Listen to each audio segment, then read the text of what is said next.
Settima e conclusiva, una prova per 4 anni, non vincitori di 12.000 euro nella carriera, in 9 al via.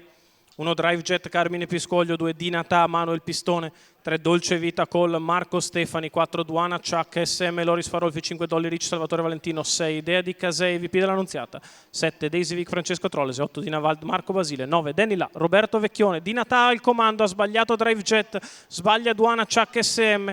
All'esterno è veloce Dolly Rich insieme a Dea di Casei, ma è Dinatà ad aver preso il comando delle operazioni, ha sbagliato anche Dolly Rich. Numero 5 Così Dolly Rich, rimangono in 2 abbastanza nettamente al comando. In prima posizione Dinatà, in seconda Dinavald che è partita molto bene dalla seconda fila, poi Danny La, anche lei sollecita da dietro, mentre allo scoperto inizia a risalire Dolce Vita Col dopo 400 metri in 29,4. Va a prendere la seconda pariglia Dea di Casei in anticipo su Daisy Vic e così a metà della curva di sinistra, gruppo che va a disporsi per coppie con Dinatà all'avanguardia, rallentato in maniera abbastanza netta ora lungo la curva. 45,5 per i primi 600 metri di corsa, passaggio davanti alle tribune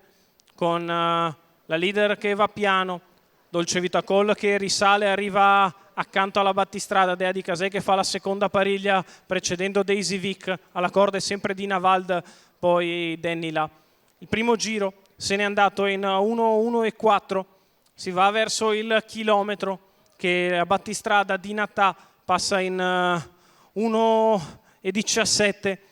Dinatà al comando. Di fuori Dolce Vita Col, muove dall'ultima posizione di scatto Daisy Vic che scavalca Dea di Casei e cerca di portarsi sulla testa della corsa, cerca di allungare al comando Dinatà, insiste in mezzo alla pista Daisy Vic che aggira Dolce Vita Col che sembra trovare poco nel parziale, 6, lungo la corda c'è Dinavald, a metà della piegata conclusiva Dinatà in vantaggio, Dinavald che cerca di liberarsi dalla corda in anticipo su Daisy Vic, poi Danny La che va in open stretch, Dinatà è in vantaggio, Danny La si infila di dentro, a largo insiste Daisy Vic sul passo, in mezzo ai cavalli Dinavald, passata Danny La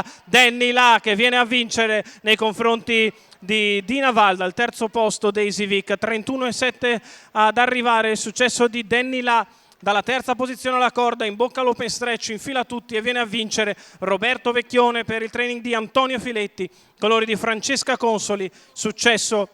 in bello stile con finale